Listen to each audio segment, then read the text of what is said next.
മിത്തു ഇതിങ്ങനെയല്ല, നേരെ വെക്കണം, മനസ്സിലായി? Hello, good morning, happy Sunday.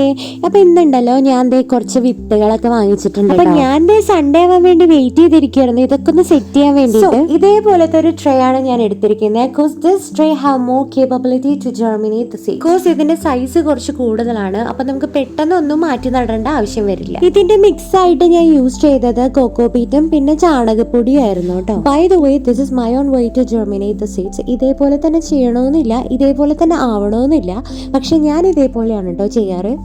ഇതേപോലെ വീടുകളിൽ ചെയ്യുന്നവരൊക്കെ ഉണ്ടെങ്കിൽ ജസ്റ്റ് കമന്റ് ചെയ്യൂ കേട്ടോ, നമുക്കൊന്ന് നോക്കാം ആരൊക്കെ ചെയ്യാറുണ്ടെന്ന്.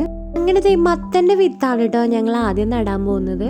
ഇത് അത്യാവശ്യം നല്ല ക്വാളിറ്റി ഉള്ള വിത്തുകളാണ് കേട്ടോ ഞാൻ വാങ്ങിയിരിക്കുന്നത്, അതുകൊണ്ട് തന്നെ കുറച്ച് വിത്തുകളേ ഉള്ളൂ. ഇത് വെണ്ടയുടെ വിത്താണ് കേട്ടോ.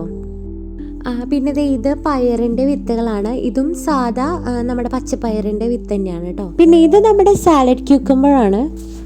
ഇനി നമ്മൾ ചെയ്യാൻ പോകുന്നത്, നമ്മൾ എല്ലാത്തിനും പേരെഴുതി അതിൽ തൂക്കാൻ പോവുകയാണ്. ഇത് വേറെ ഒന്നിനല്ല, just for a fun and ഒരു കൗതുകം, അത്ര തന്നെ. ഇതിലേതാ വേണ്ട?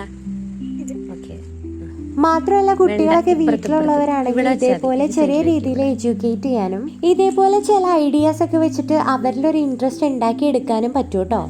പിന്നെ വിത്തുകൾ മുളച്ച് വരുമ്പോൾ ജസ്റ്റ് അറിയാനും കൂടി വേണ്ടിയിട്ടാണ് ഇങ്ങനെ ചെയ്യുന്നത്.